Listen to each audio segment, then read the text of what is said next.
Hello there, this is Brian from Troubled Waters. Hey, thanks for being on the video with me today. As you know, we've been talking about elements that land us in troubled waters, and today is no different.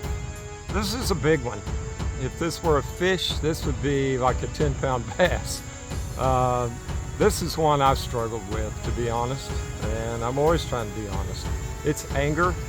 And for those of us on this video, if you are triggered by anger, I want to leave 3 points for you and for me. So if you're following along in the Bible, I've got to move quickly here. I'm going to read some verses in Ephesians chapter 4, and we're going to read verses 26 through 32.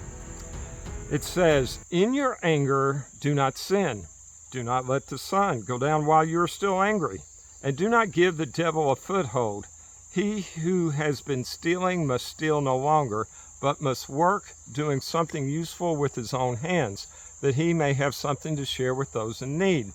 Do not let any unwholesome talk come out of your mouth, but only what is helpful for building others up, according to their needs, that it may benefit those who listen. And do not grieve the Holy Spirit of God, whom you were sealed for the day of redemption. Get rid of all bitterness, rage, and anger, brawling, and slander, along with every form of malice.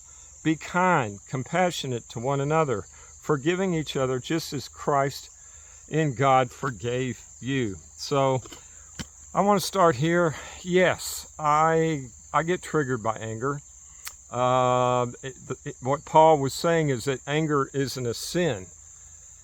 Of course, you could debate that, but that's not for this discussion. It's not a sin to be angry, but you've got to keep yourself in check. Remember, we're living in the guardrails of the Bible. What's God's will? What am I angry about? Jesus got angry. It was a righteous anger. Anger I could use as self-worship.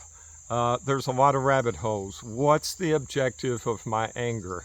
And I just want to leave one, number one, there's no real win in living offended. So yes, what Paul said, don't let the sun go down on your anger. Yes, you get angry, people cut you off at the market, at the stoplight, people say things, they talk about you, you find out about it at work. I've been there, I understand. The best thing I can do is I'm representing Christ.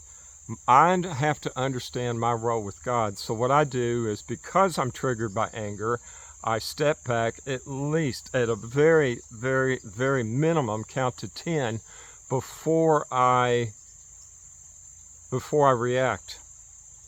And then I'm probably counting a lot longer to gauge in my mind what's the best way to approach people. I approach people, number one, out of love. It's kind of what we just read here in verses 31 and 32. Let not any evil characteristics make in your life your example, your witness, but make sure you're speaking truths to edify your brother and sister. So the point number one, I've been angry. I'm sure any of us have been angry. It's not good. It's not cool. There's no win in staying bitter and angry and resentful. Remember yesterday, real quick, we talked about envy. You know, in terms of sin, when you find sin, you think there's a momentary pleasure for an eternity of punishment or consequence. Anger is kind of the same way. If you stay on that gravy train, it doesn't benefit you. It doesn't help your life. Number two, it gives the enemy a foothold. And I want to unpack that real quickly. The Greek word is topos, and that means it's a place in your house. Like you're giving Satan room in the house, your body, the temple. So what you're doing is you're giving Satan a place to set up shop in your heart. And that's not good.